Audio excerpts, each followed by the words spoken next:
Good afternoon friends, myself Rignesh तंबाकूवाला।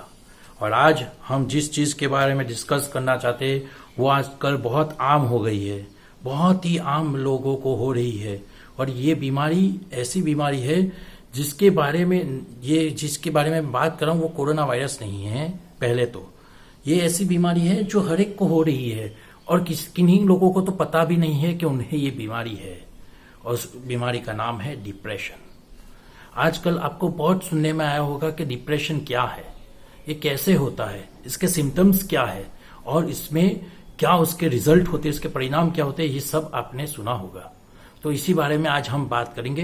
तो depression क्या है? वो एक मेंटल डिसऑर्डर है, एक मानसिक बीमारी है जिसमें इंसान अपने आप को दुखी महसूस करने लगता है, अपने आप को कसूरवार महसूस करने लगता है, अपने आप से घिन करने लगता है, अपने आप को मारने की कोशिश करता है। हर तरह के अलग अलग थॉट्स उसके दिमाग में आ जाते हैं, तो उससे डिप्रेशन कहा जाता है।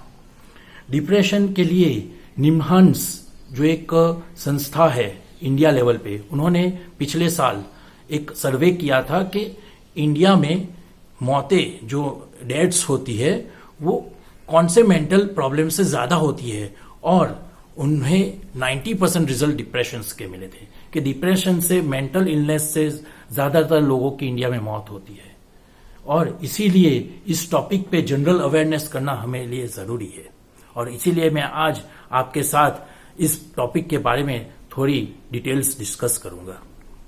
पहले तो डिप्रेशन एक मेंटल डिसऑर्डर है जो कि एक बीमारी ही कहा जा सकती है, लेकिन वो मानसिक बीमारी है जिसमें हमारे मानसिक जो संतुलन है, मानसिक जो हमारा दिमाग है, उसमें कुछ खराबियां आने से, हमारे दिमाग में नेगेटिव ऊर्जाएं उत्पन्न होने से ये बीमारी हमारे शरीर में आती है।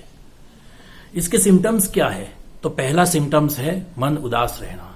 अब मन तो उदास वैसे भी रहता है, जैसे कि अगर हम कहीं हमारा काम नहीं हुआ, if we are not our work has not done, then what we feel that your work is not done.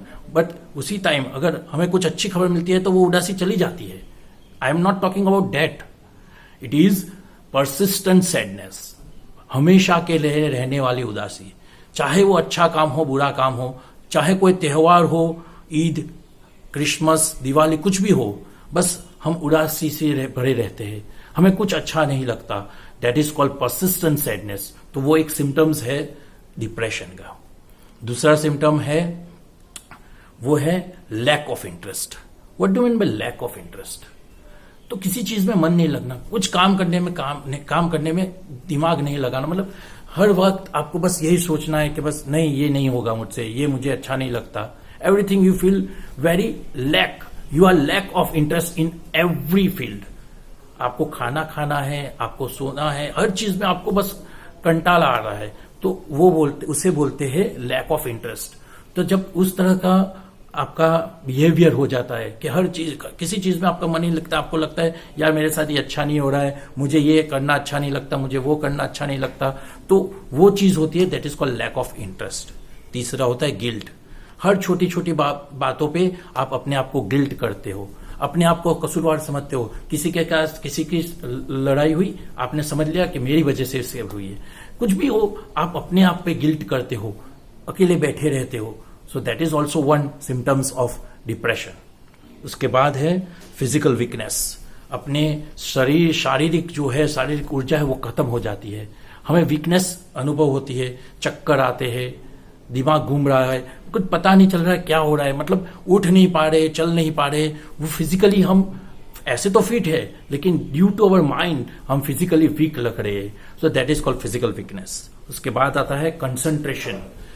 सबसे जरूरी बात, अगर कोई स्टूडेंट है तो अगर वो ज्यादा सोचता है कि अगर मैं ज्यादा नहीं पढ़ूंगा और फेल हो जाऊंगा, मेरे माँ बाप डांटेंगे मुझे, सो ये जो उनके दिमाग में जो ये नेगेटिव एनर्जी जो उनकी पल रही होती है, उनकी वजह से उनका कॉन्सेंट्रेशन जो है स्टडी से निकल जाता है।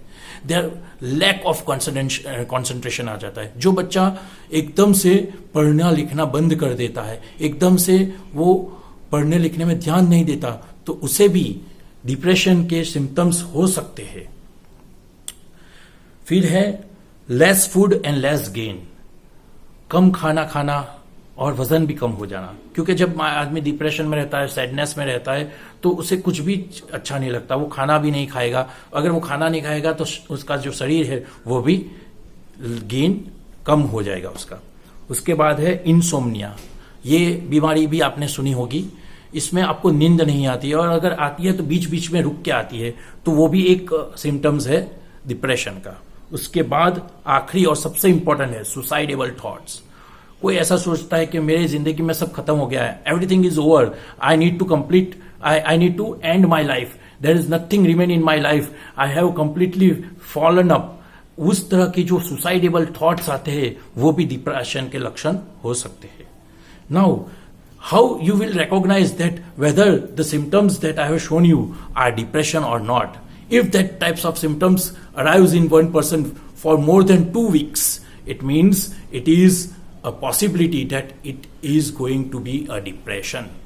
So be remember, अगर आप में से कहीं भी किसी को भी ऐसी जो बीमारी के ये सिम्टम्स है, अगर ऐसे सिम्टम्स आपको किसी भी आदमी के अंदर 2 वीक से ज्यादा दिखे, तो उसे समझ लीजिए कि उसे डिप्रेशन का खतरा हो सकता है। Now what are the cause for it? क्या कॉज है? तो ऐसा जरूरी नहीं है कि डिप्रेशन सिर्फ उन्हीं को होता है जिनके साथ लाइफ में कुछ बुरा हुआ हो।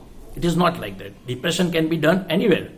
मतलब डिप्रेशन कुछ कहीं भी हो सकता है। ऐसा जरूरी नहीं कोई आदमी फिट एंड फाइन है, वो अपनी जिंदगी आराम से जी रहा है, फिर भी उसे डिप्रेशन हो सकता है। सो depression has 2 parts. One is psychologically, जो हम बताते हैं कि किसी के साथ बुरा हुआ है और उसने नेगेटिव थॉट्स शुरू कर दिए और उसमें वो डिप्रेशन में चला गया। और दूसरा होता है बायोलॉजिकली, यानी शरीर में जो केमिकल्स होते हैं उसमें थोड़ी गिरावट आ जाती है। जैसे डिप्रेशन होने के लिए 3 केमिकल जिम्मेदार है।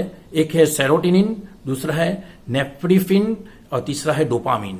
ये 3 केमिकल्स जो शरीर के अंदर रहते हैं, अगर उनकी मात्रा कम हो जाती है तब भी हमें डिप्रेशन का खतरा रहता है।